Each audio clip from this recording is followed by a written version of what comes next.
So what is today's rock challenge? Well, I'm going to try some Kanawha gray, which is similar, I suppose, to Kanawha black. This is for next week. I'm only going to do one of these torture challenges once a week because this is what messes up my wrists. Okay, so what is this stuff? I don't know, you're going to have to ask someone from Kentucky, I suppose. All I know is it's not going to be all that easy.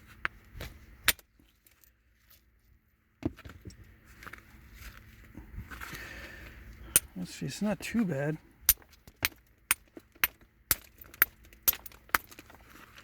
It doesn't seem to have layers. It looks like it has layers, but it looks like it may not be layery as far as knappability goes. Because if it has layers like some quartzites and some petrified wood, it would be extremely difficult. It seems like some of this up here is easy to knap.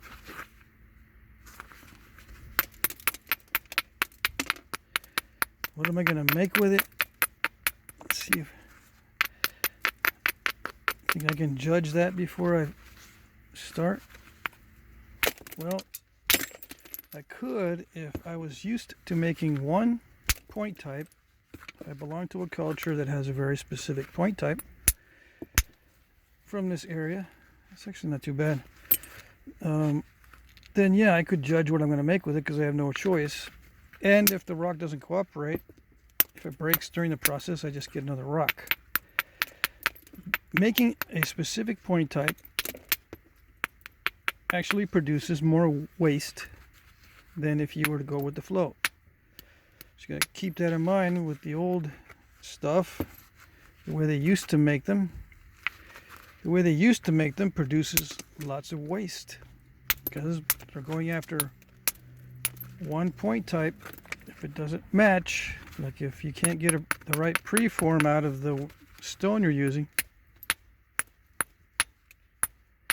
you trash it. Next, or give it to someone who will use it as a cutting tool or whatever.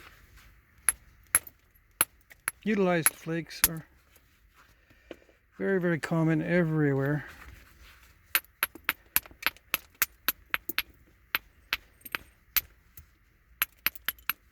And throughout history.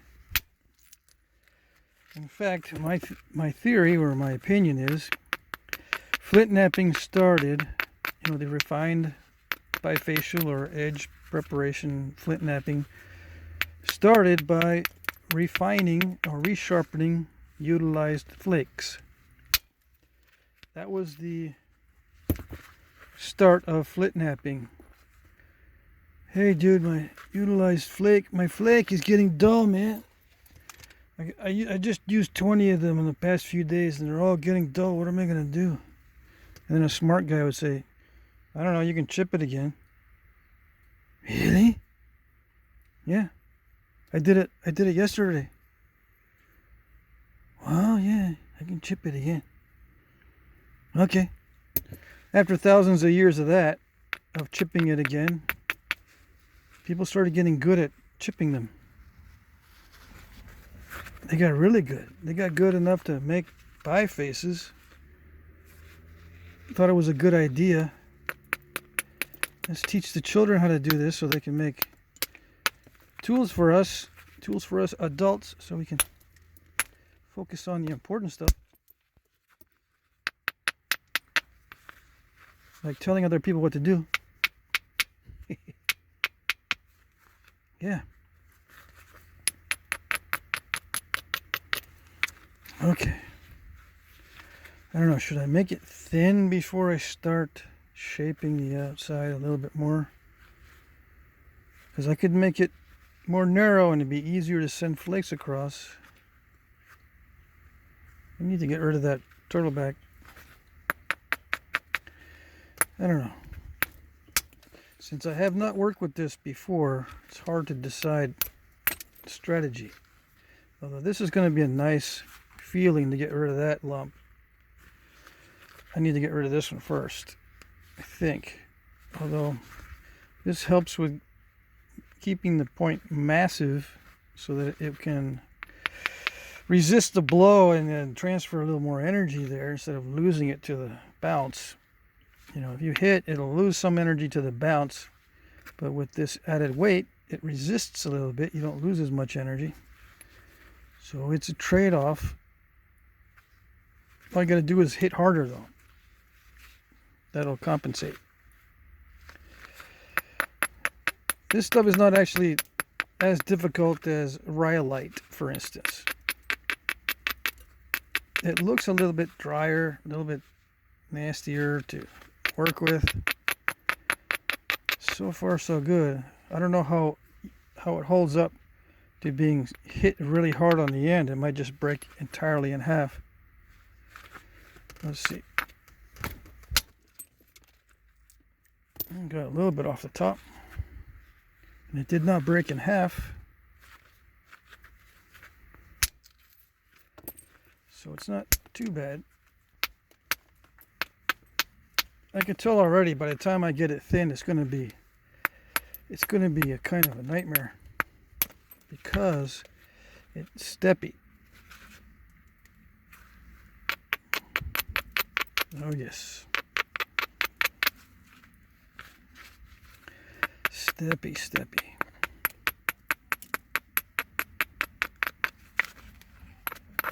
And this is not chert, by the way. I don't know what this is. I don't think it reacts to heat. If it can be heat treated, then yeah, I guess it's a chert or a quartzite of some sort. But it does not look that way. It looks like some kind of weird stuff. Yeah.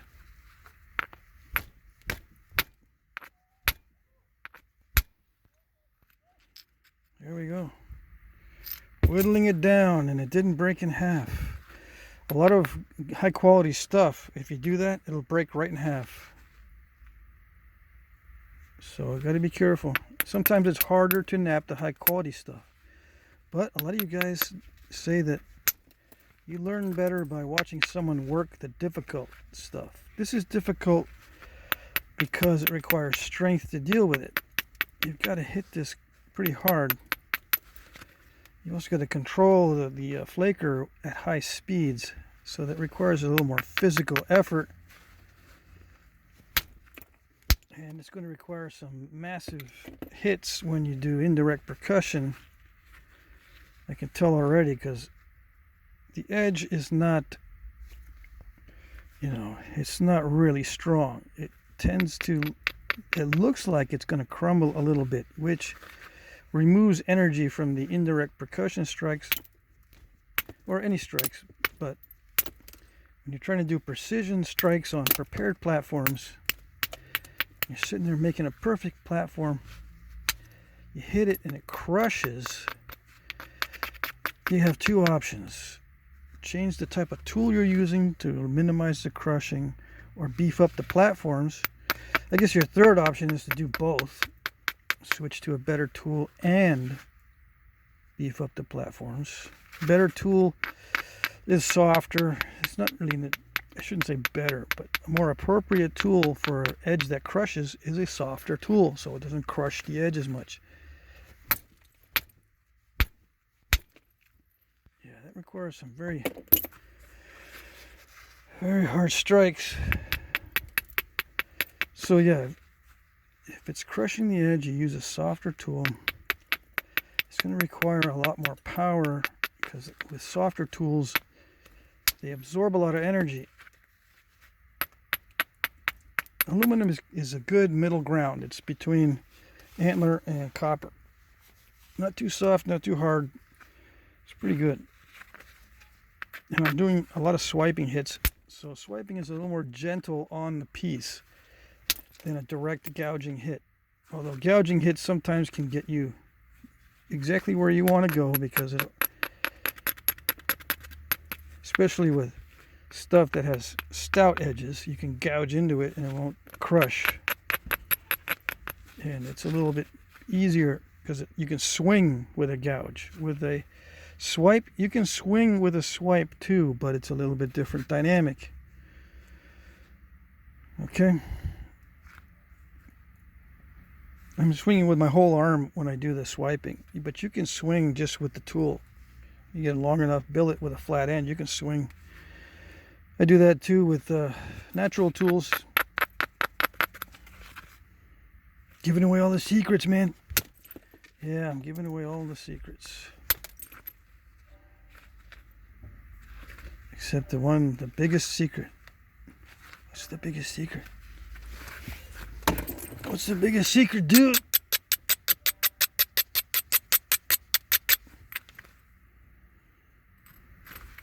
The biggest secret. Wait for it.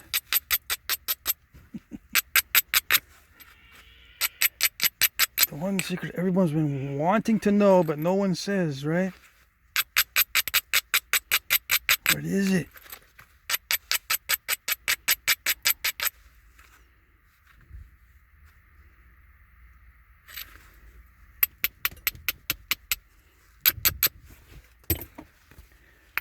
Okay. Am I building up to it? I'm trying to narrow it down to one thing that no one really talks about. There's several things that people don't talk about.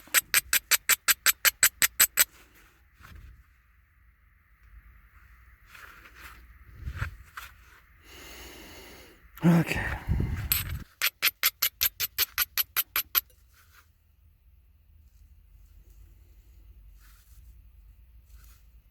Yeah. The biggest secret is just be aggressive. You got to be right on the edge of breaking it.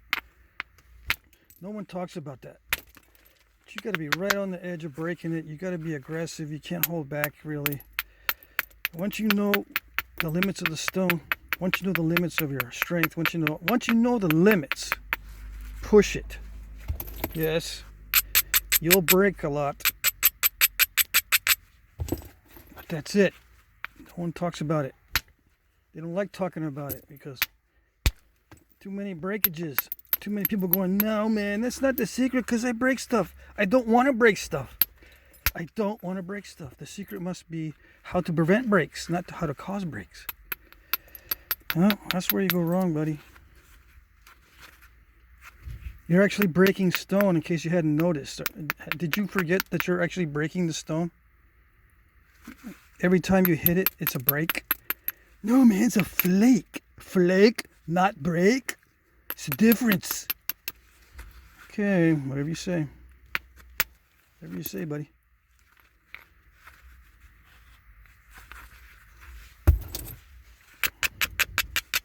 Is that it? Was that it? Yeah, that's it.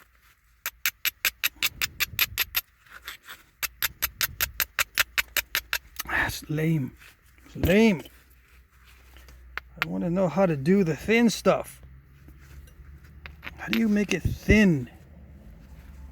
I don't want to hear about no breaking stuff. It's not what I'm doing. I'm doing lithic reduction, man. It's not breaking stuff. Lithic reduction. What's the secret of lithic reduction? Let's see. I think the first step in understanding what you need to do is get your fingers out of your ears and out of your eyes and out of your you know what.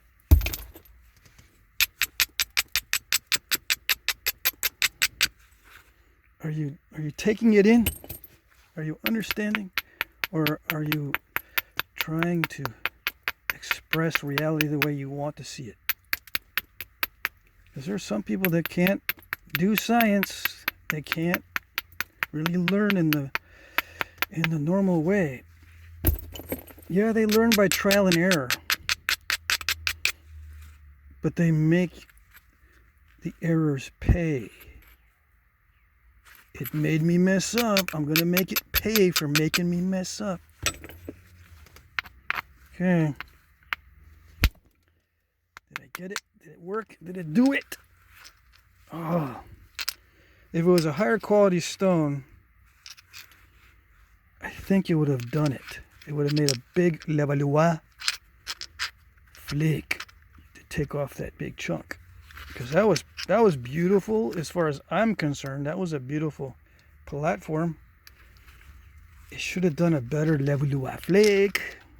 Why do you talk funny like that, guy? Dude, why do you talk funny? For those of you who don't know, who are new to the channel, every time I make a video, there's a bunch of people who are new to the channel and they don't even know what's going on.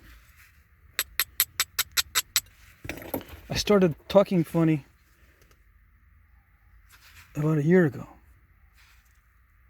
Why? Because I was taking a deep dive into knapping and trying to learn new stuff, and it was extremely stressful. On top of being stressful, I was getting trolls.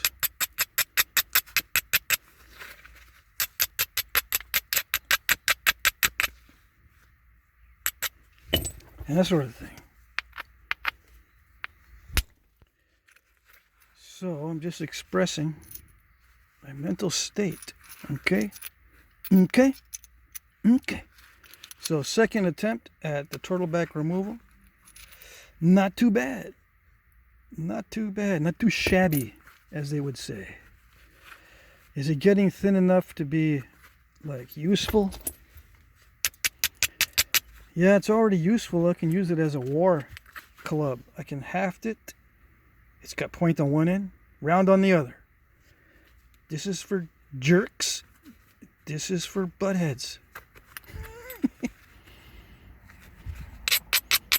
But yeah, you can haft this. I've seen axe heads that have the little dimples on each side. Dimple there, and you haft it with a piece of rawhide on a piece of wood.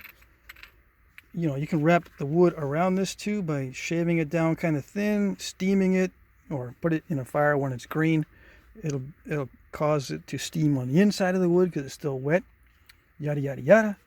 You bend it around, you tie it off, and you let it dry in that position, and then you reinforce it with rawhide. And it's a war club in this stage. Now, do I think a lot of these cached or these bifaces found in this form were axe heads or war clubs? Yes. Thumbs up on that one. Are they all war club heads? No, of course not.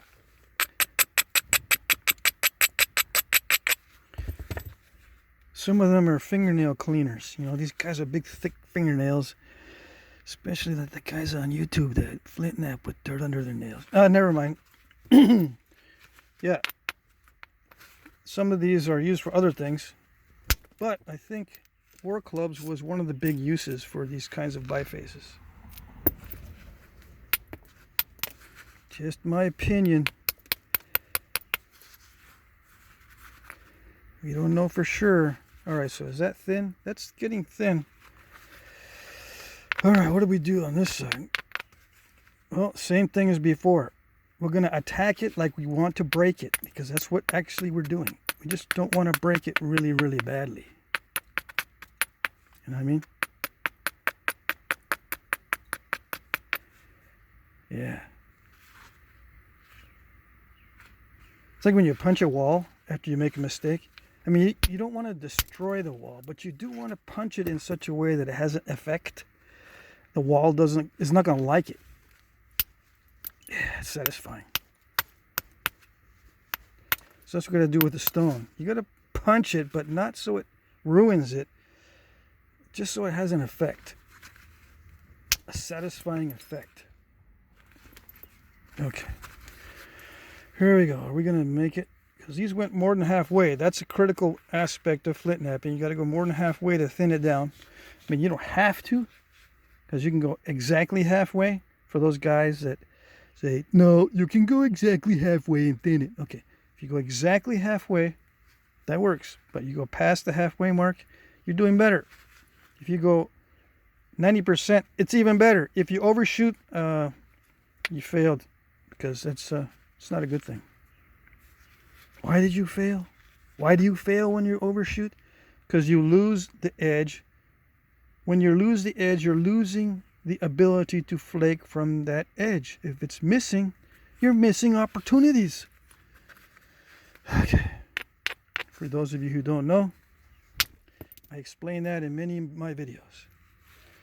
Alright, so what made me decide to take that flake finally after all that jibber jabber? All that jibber jabber while I was inspecting. I got two brains, right? One is inspecting and looking and seeing where I can hit and where it's weak and where I can make it a little bit stronger by braiding. And the other one is talking jibber jabber. Two brains. It's funny how that works, huh? I'll get into that later. Oh yes.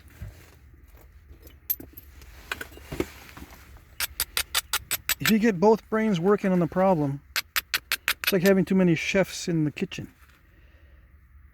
Alright? If I try to think about it too much and do the hitting and all that, you're going to run into problems.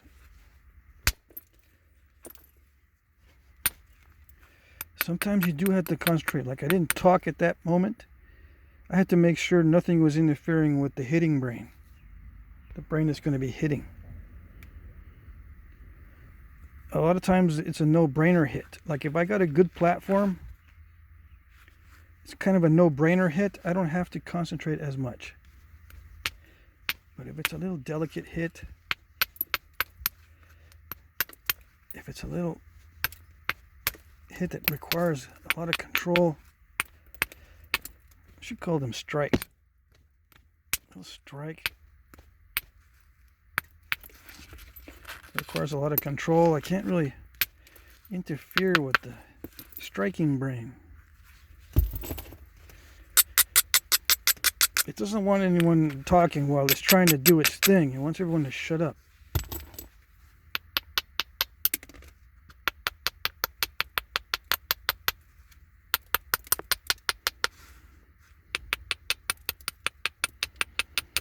So when I'm doing this, I don't want to be crushing the edge. I want to make it stronger. I want to take off flakes that are advantageous. So when I grind it, the platforms will be nice and pretty. Nice and pretty, like a perdinalis. Yes, I do know how to say it properly. I can say perdinalis. Or, yeah, perdinalis. That's the way they say it in Texas. But I say paternalis most of the time.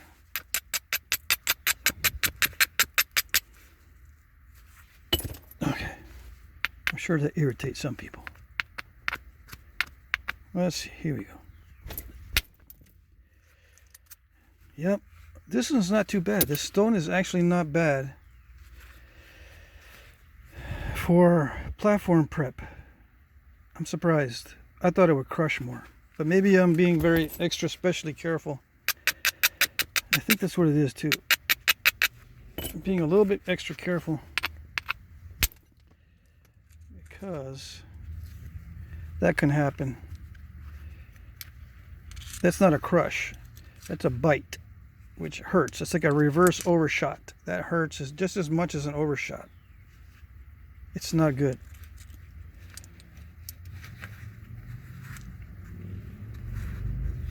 Now, what causes that to happen? I think I was angled too much this way.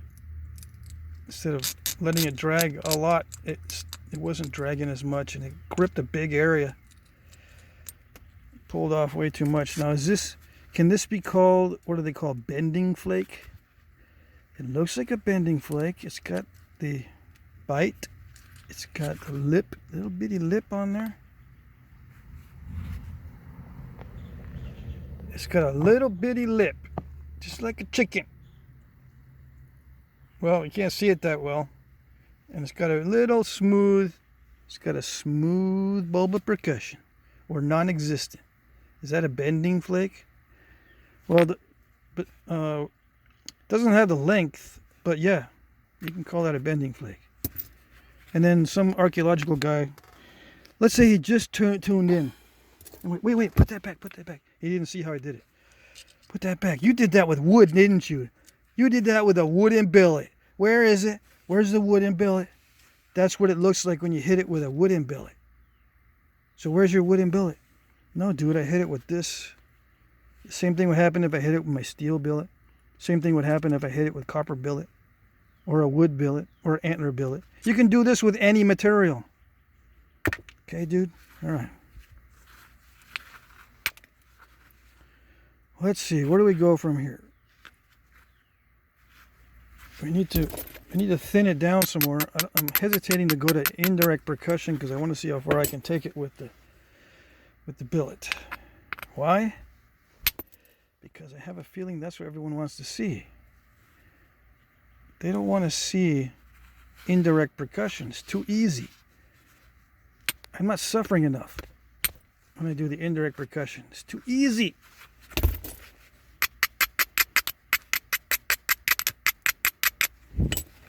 Okay, here we go. Let's see if this works. See if that platform is going to be good to run this ridge. I'm not going to hit it too hard. I lied. I hit it really hard. It took over. The striking brain took over and says, no, man, I got to smack the you-know-what out of that one, because if I don't, it'll run short. In fact, I probably didn't smack it hard enough because it ran short. Yeah, dude, this is when it's going to get too hard for you to do it, and you're not going to be able to do it because you're a loser. Yeah. I'm not going to be able to thin it down more than this. Right?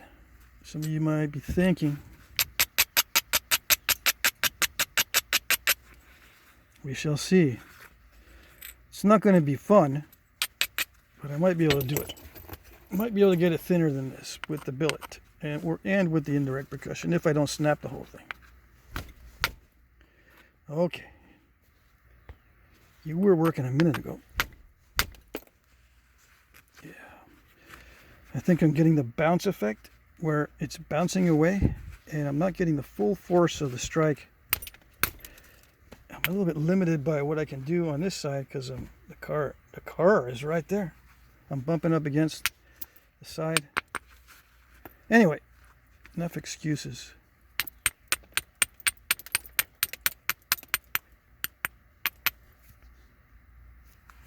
I'm going to switch over to indirect percussion here pretty soon. But yeah, it's easier when it's more narrow to run flakes across without step fracturing. But it's also easier to snap the whole thing in half because you don't have as much width to strengthen it. Yes, width keeps the point strong.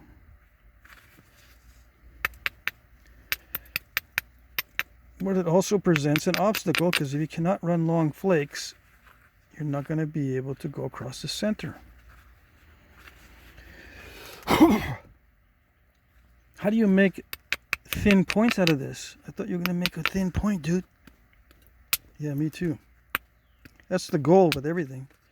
The thinner it is, the easier it is to sharpen. It wasn't for looks. It was the way it can be sharpened later. That's why it was thinned down. So you can sharpen it without having to keep thinning it every time you sharpen it. You just chip the edge. If it's already thin, you just chip the edge and it's useful for a very long time. All right.